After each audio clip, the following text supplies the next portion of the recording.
তবে কি এবার প্রশ্ন ফাঁসের সঙ্গে জড়িয়ে যাচ্ছেন সঙ্গীত শিল্পী তাহসান খান? প্রশ্ন উঠেছে, মায়ের আমলে বিসিএসে প্রথম হয়েছিলেন তাহসান।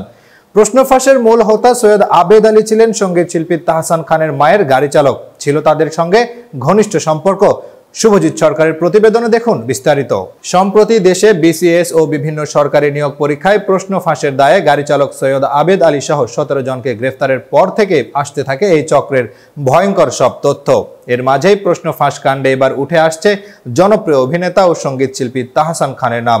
বিসিএস ও বিভিন্ন সরকারি নিয়োগ পরীক্ষায় একটি চক্র প্রশ্ন ফাঁস করে আসছে। সম্প্রতি এমন সংবাদ প্রকাশের পর আলোচনায় আসেন সরকারি কর্ম কমিশনের চেয়ারম্যানের সাবেক গাড়ি চালক সৈয়দ আবেদ আলী।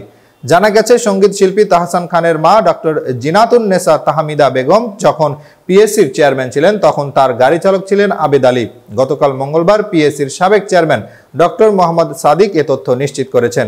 তিনি জানান, ডক্টর জিনাতুন নেসা তাহমিদা বেগম ও এটিএম আহমেদুল হক চৌধুরী যখন পিএসসির চেয়ারম্যান ছিলেন তখন আবেদ পিএসসির চেয়ারম্যানের গাড়ি চালক ছিল। ইকরাম আহমেদ যখন চেয়ারম্যান ছিলেন তখন সে বরখাস্ত হয়, পরে তাকে চাকরিচ্যুতও করা হয়।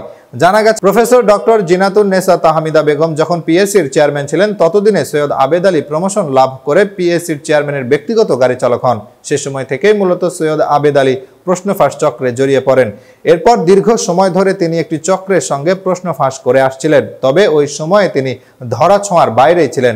নন ক্যাডারের প্রশ্নপত্র ফাঁসের অভিযোগ প্রমাণিত হওয়ায় পিএসসির চাকরি থেকে 2014 সালে তাকে বরখাস্ত করা হয়েছিল। এদিকে তাহসানের মা তাহমিদা বেগমের গাড়ি চালক প্রশ্ন ফাঁসে জড়িত এমন তথ্য সামনে আসার পর থেকে সামাজিক যোগাযোগ মাধ্যম ফেসবুকে আলোচনায় তাহসানের বিসিএসে প্রথম হওয়ার খবর। নেটিজেনরা বলছেন, মায়ের আমলে বিসিএসে প্রথম হয়েছিলেন তাহসান। পরে সেই পরীক্ষা বাতিল হলে পরবর্তীতে ভাইবা থেকে বাদ পড়েন তিনি।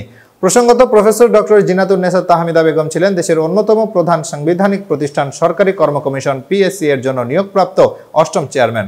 2002 সালের 9 মে তিনি পিএসসি চেয়ারম্যান হিসেবে দায়িত্ব লাভ করেন এবং 2007 সালের 7 মে পর্যন্ত এই পদে অধিষ্ঠিত ছিলেন।